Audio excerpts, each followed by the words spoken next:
Hey everybody. All right, well, thanks for joining me at the fourth installment of the Crater Earth series.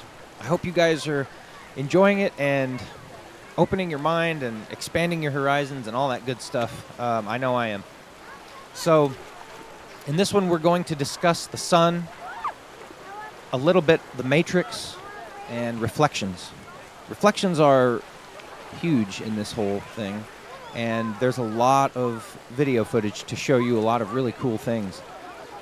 And before we get started, I put together a little video of some footage that I've found from a few other sites, and I'll link to them at the end of this in the comments so that you can go. They have some other good videos and some other good stuff, just mostly of the sun and the moon and different aspects, just oddities and things like that. I did a simple search for some sun phenomena, and I found some really cool things, so I put it together with a really cool song by Eart, with Beck singing with them, actually. So it's a really cool song. It's a really cool little video, so check that out. And then we will get into the presentation, which is called When the Shit Got Real, Old Earth Inside of Heaven. And that's a fantastic video. It's put out by the same guys that put out the Black Sun video I just showed you. And they collaborate with several different people. I'm not exactly sure how it entirely works, who all the researchers are putting in on these videos that they make, but this one is fantastic, and it will, again, just tie a lot more together within this whole theory and this whole concept. It doesn't answer everything by any means, and in fact, it opens up some new questions, but hey, that's the excitement in life. So anyway, let's check out this video that I put together first, and then I will take us into the presentation, and thanks for being here.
surprises of our days, singing in caves,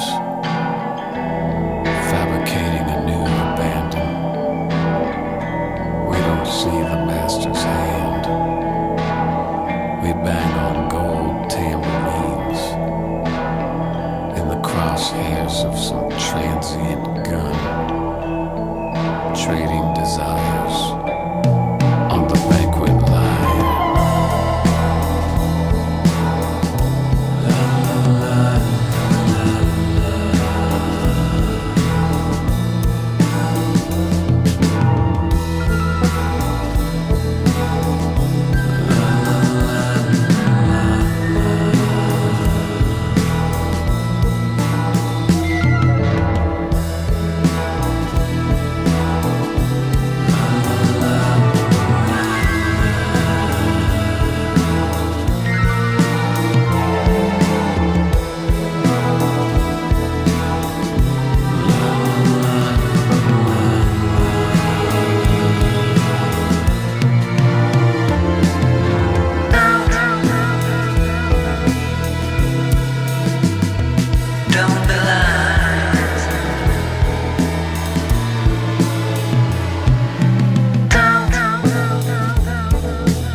Please, try to understand. We are not saying that this is how physical reality actually is. Instead, what we're revealing to you here is the fourth wall behind all so-called esoteric and mystery teachings. This is the mechanics of the game, if you will. And with much respect to Rethink Everything's YouTube channel, my friend, we're afraid that our producer got a little impatient waiting on part 2. So we had to do something in the meantime. We hope that's cool with you, because as you mentioned to Jason in a comment on one of your videos, we are still thinking with our hearts. Hopefully Jason's impatience will be a mind-expanding experience to everyone who finds this video.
sun does not operate by fusion. They do not know how the sun operates. The fusion only comes out of the arcs because of the current density. That's where the hydrogen fusion occurs, is in the actual arcs between the flares. The sun itself is not a fusion device.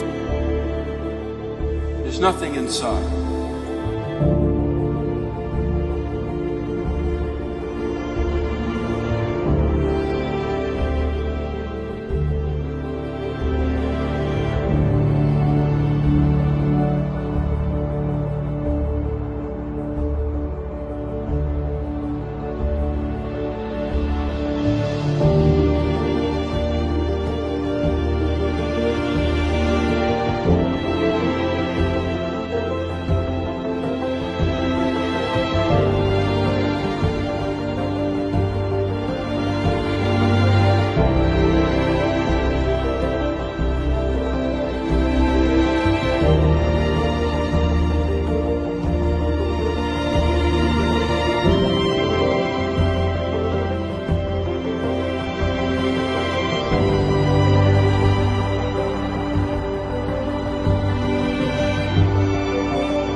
Light consists of extremely fast oscillations of an electromagnetic field.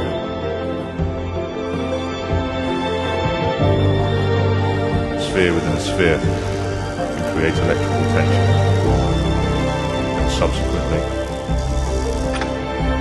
a frequency.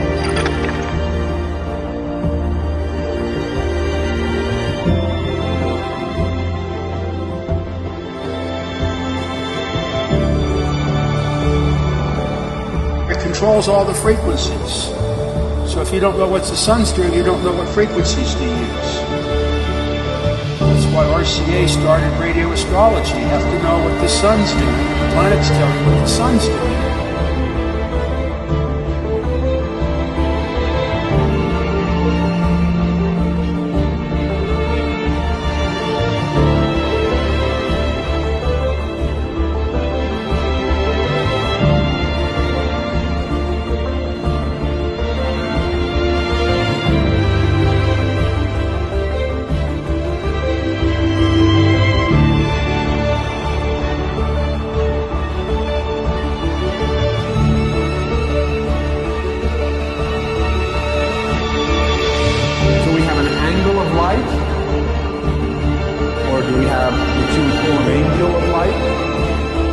And when that angle of light impacts the Earth, it creates cellular energy, and it causes an arc. So now we've got an arc angle. It was about the total planetary alignment in 1980. The solar flares that it was predicted to create, according to the RCA theory. And the solar flares happened just like they were predicted. Nothing could finally trip off Mount St. Helens.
These symbols derive themselves from practically every tradition of the world.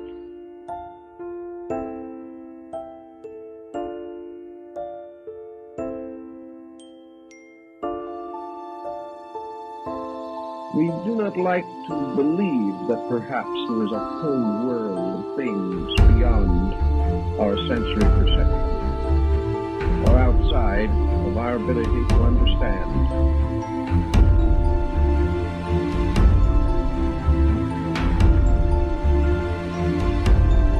We had to penetrate layer after layer of interpretation.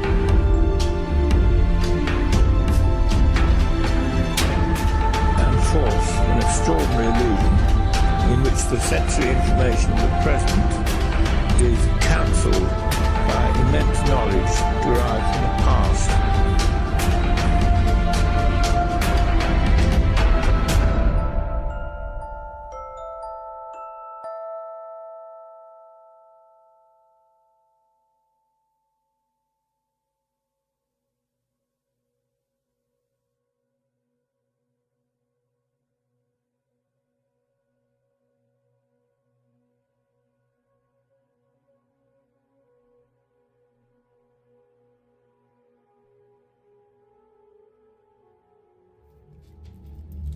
Imagine prisoners that have spent their entire lives chained deep inside a cave.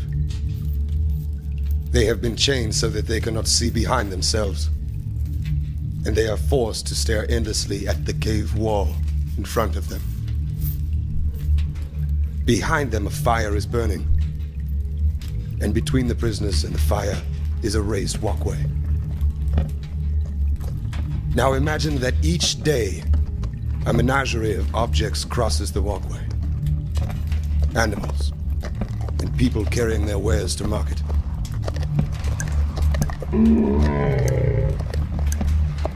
Their shapes create an intricate shadow play on the wall in front of the prisoners.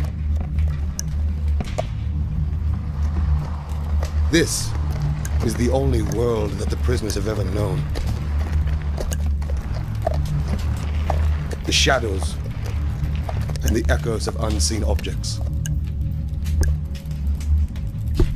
Now, imagine that a prisoner is released.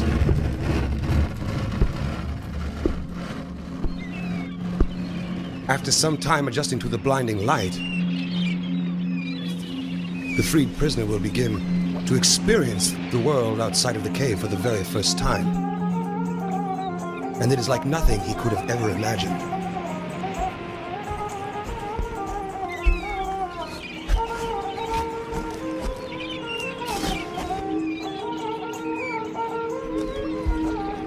With his new perception of the world, the man will of course want to return to his friends to share his incredible discoveries.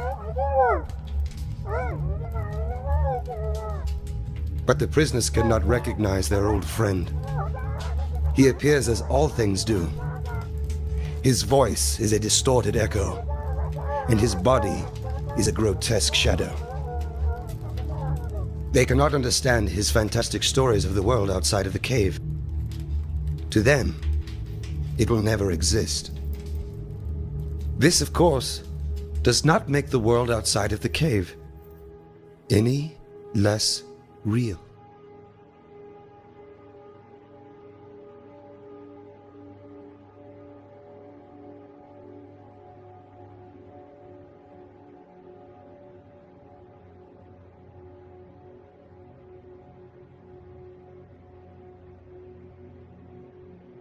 Some of us have either heard or asked the same two questions over the years.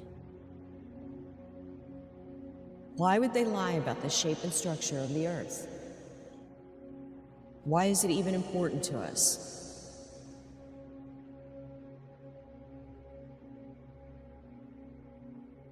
Let us first consider what's being exploited and compare it to what we've been led on to believe. The main culprits can be narrowed down to governments and corporations, and all governments are in fact corporations. Same corporations that continue to tell us resources are limited, but space is infinite.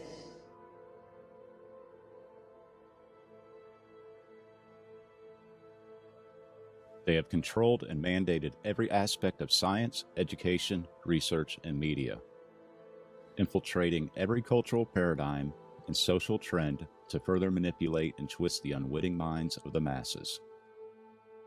There are no limits to the length they will go to protect the brittle foundation of dominance supported only by deception and lies.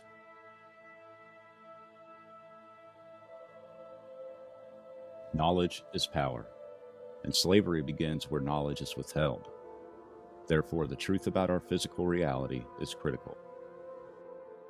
And the only alternative has been conveniently waiting for us all along.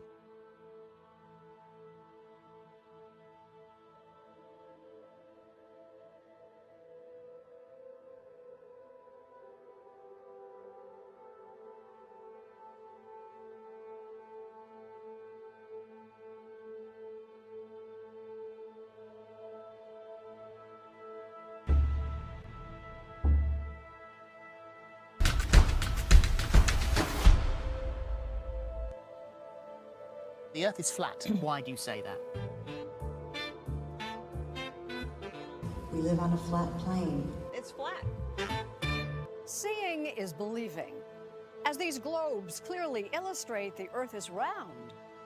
Or is it? It's flatter than a pancake. They insist the Earth is, well, flat.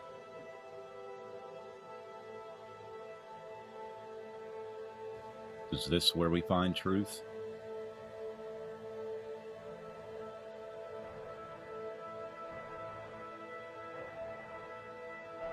Even our school system has influenced the interpretations that allege The ancient world believed the Earth to be flat.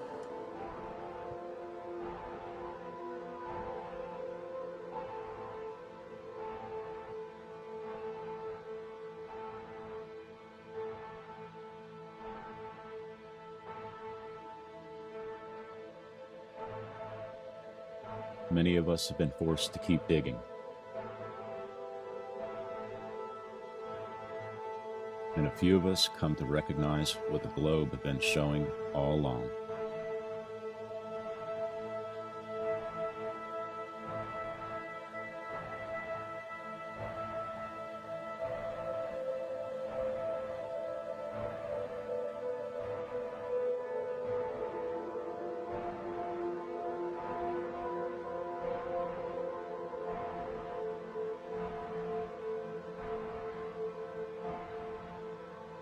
This is the hollow head.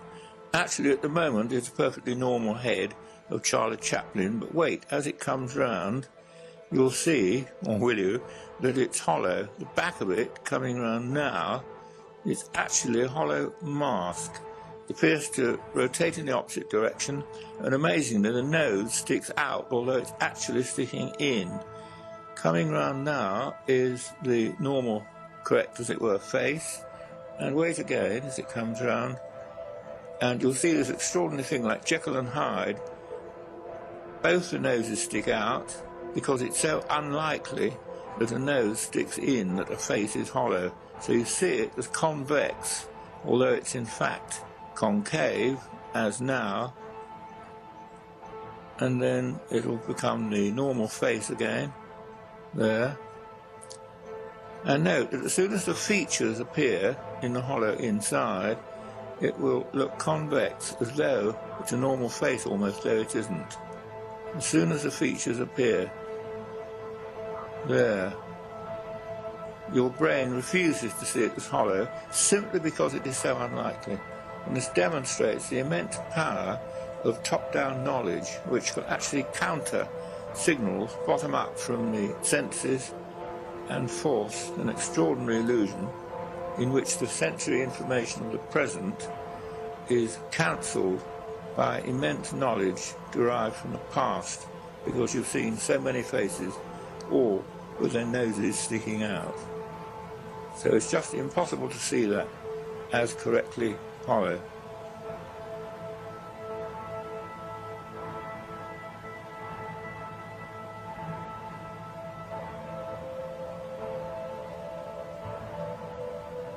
This demonstrates the immense power of top-down knowledge, which can actually counter signals bottom-up from the senses, and false and extraordinary illusion in which the sensory information of the present is cancelled by immense knowledge derived from the past.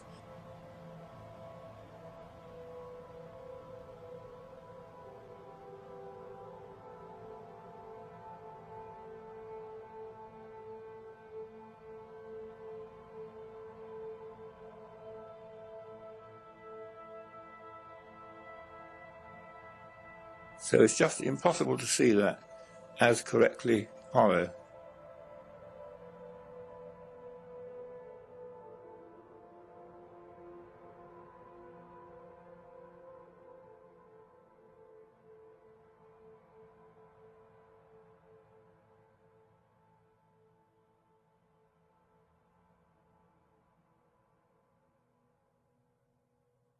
There are hundreds of antique maps of practically all nationalities made with this specific projection.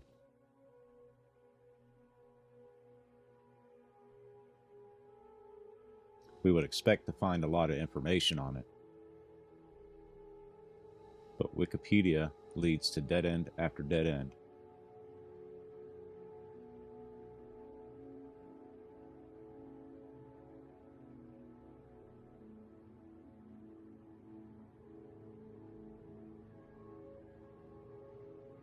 Some of the most significant videos and articles relating to concave Earth tend to disappear.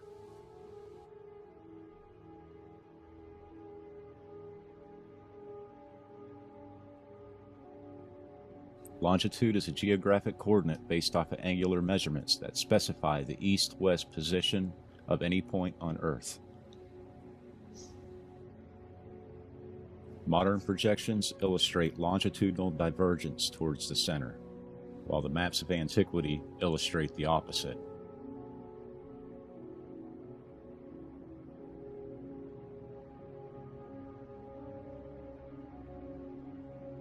This is one reason we observe different sized continents on different projections.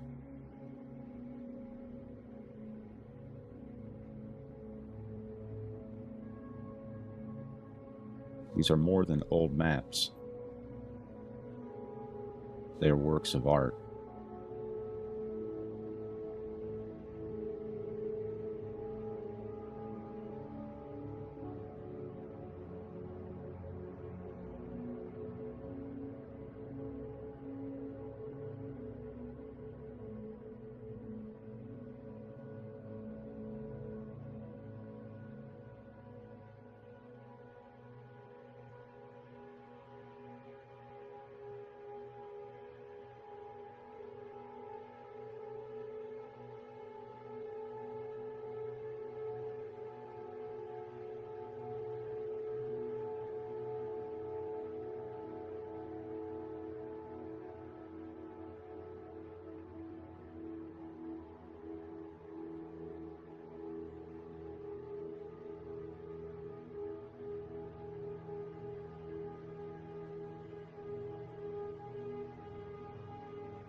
The scale around the circumference of these maps have always reminded me of some sort of seal.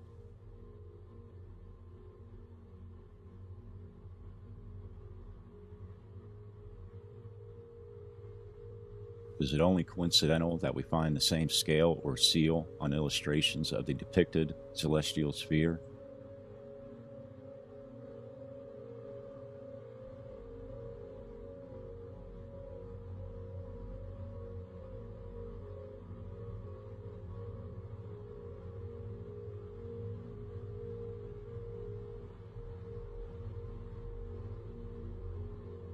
We also find them around the Copernican model.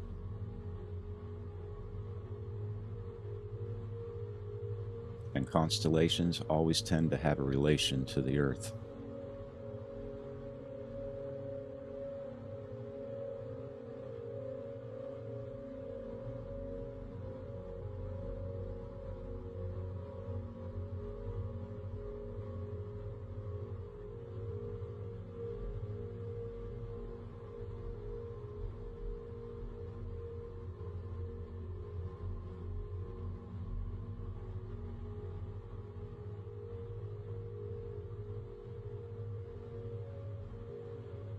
Before we can confirm any truth, we must first oppose it. My personal attempts to disprove concave Earth have only led to a never-ending series of overwhelming odds. We will barely scratch the surface in this first episode.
No, they actually have to nose up. They fight 0 degrees. No, they actually have to nose up. They fight.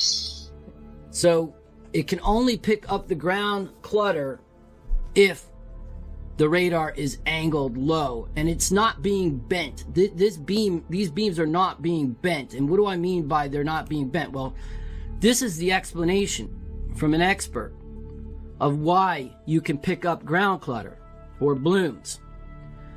When the sun goes down and the surface begins to cool, the change in the refractive index in the lowest few several hundred feet of the atmosphere tend to bend the radar beam toward the surface. This bending holds the radar beam near the surface for extended distances where it encounters scatters that would not normally be available above the boundary layer.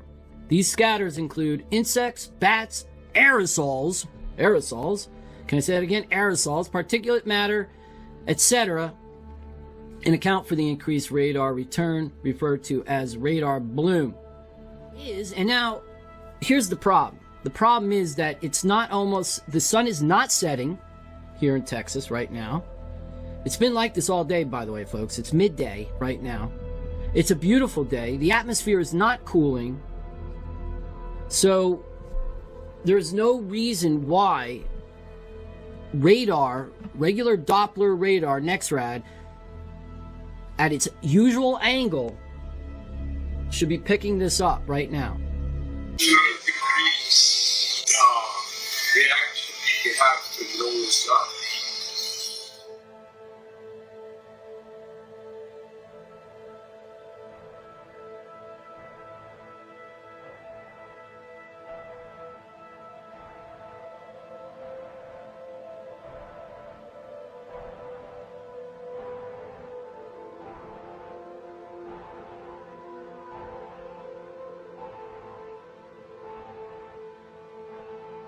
Alright, this is just a real quick video. Just want to show some biblical evidence for heaven being in the earth. I'm in Job 38, and I'm going to go to verse 33. This is the 1599 Geneva Bible. Knowest thou the course of heaven, or canst thou set the rule thereof in the earth? We've got the 1560 Geneva Bible. Job 38:33. Knowest thou the course of heaven, or canst thou set the rule thereof in earth? Next, we've got a regular 1679 King James. Job 38:33. Knowest thou the ordinances of heaven? Canst thou set the dominion thereof in the earth? Okay. Next, we've got at Sefer. Okay, Job 38:33. Know you the ordinances of heaven? Can you set the dominion thereof in the earth? Okay. So I've also got a Greek Septuagint here. Now, when you look up that verse, it's going to say something completely different. I've got the JPS Tanakh. Also, it's going to be worded differently. And I've also got the Interlinear Bible here. It's also going to be worded a little bit differently. In English, it says the heavens are in the earth. Just something to take note of. But for all those people that want to say that Scripture does not say that heaven is in the earth, well, you just got proved wrong.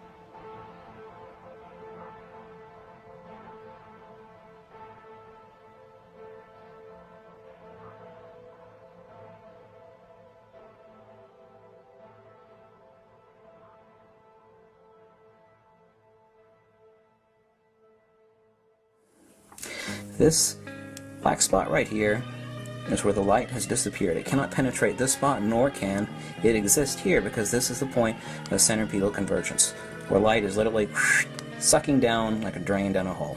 Okay?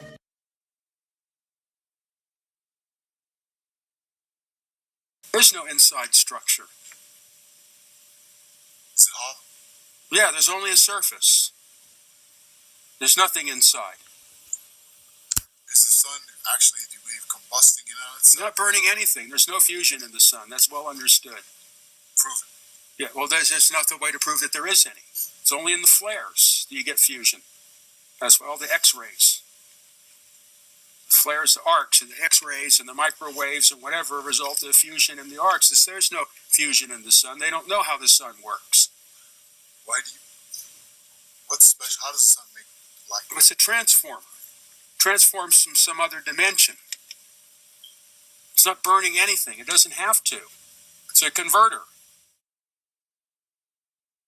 At the center of every magnet, there is zero magnetism. You can see that underneath the ferrocell. You can see that underneath magnetic viewing film. You could even see it if you were to bring two magnets together with the Gauss meter at the center. So, we know what's going to be at the center. Is it going to be a black spot or a gigantic disk of light? What do you think the answer is? We're creating one magnet out of two.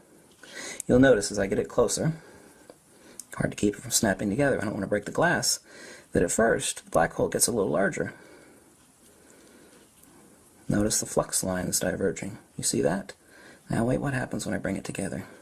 Look at what's forming before I bring it together. You see that ring of light? As I get closer, let me get it so you can get a better view. As I get closer, the black turns into a ring of light.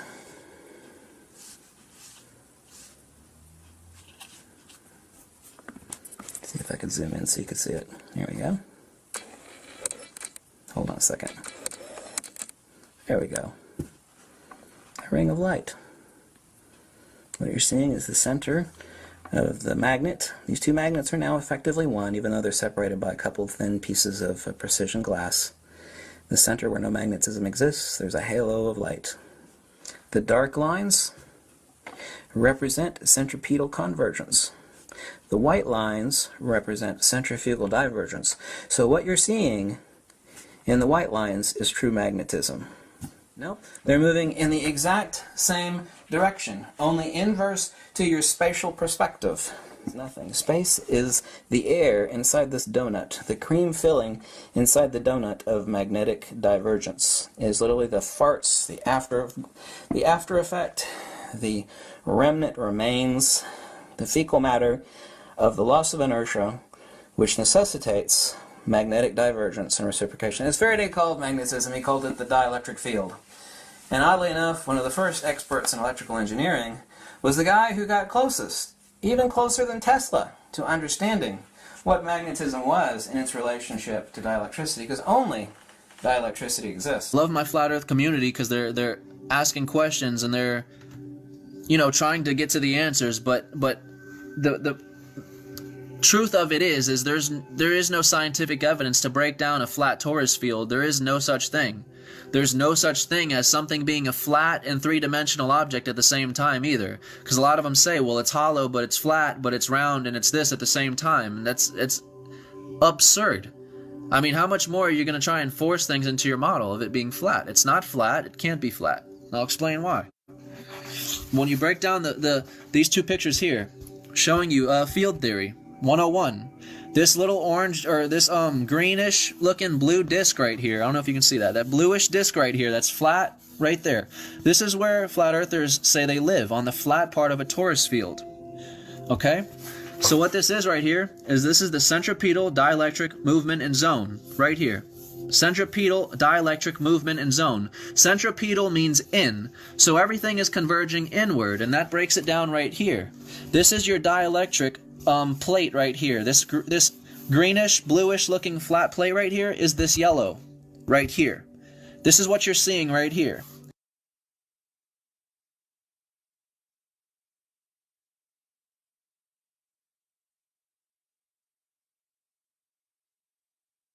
So everything is centripetal. It's converging in on the center point. It's converging in on the center point. On the center point. On the center. Center.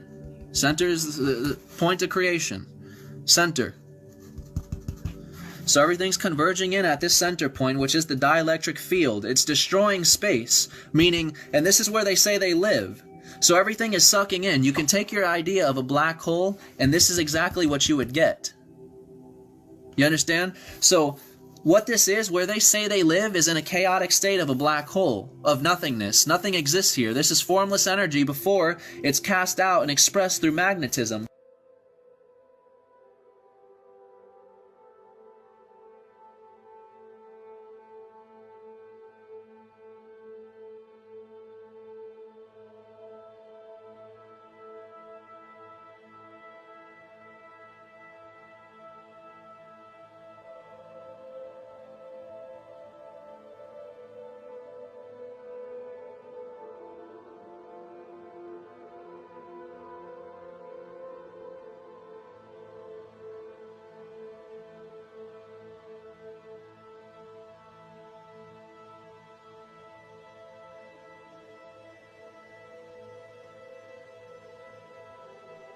He's not finding a truth.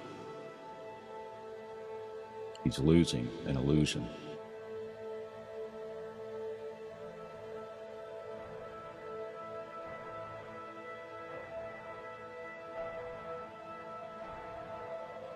The depictions of the Flammarion engraving state as followed. A medieval missionary says he has found the point where heaven and earth meet.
The message couldn't be clearer.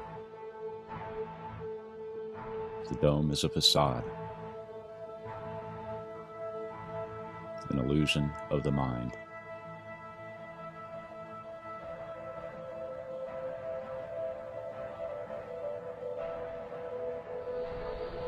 We do not like to believe that perhaps there is a whole world of things beyond our sensory perception, or outside of our ability to understand.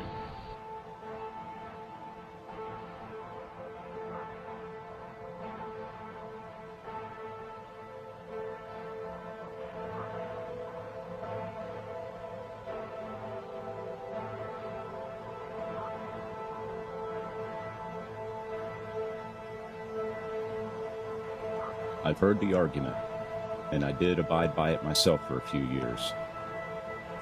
Water always seeks its own level, right? There were several significant properties I completely ignored. Compression, electricity, magnetism, resonance, memory, and more. We'll delve into some of these and further on the next episode of The Cave.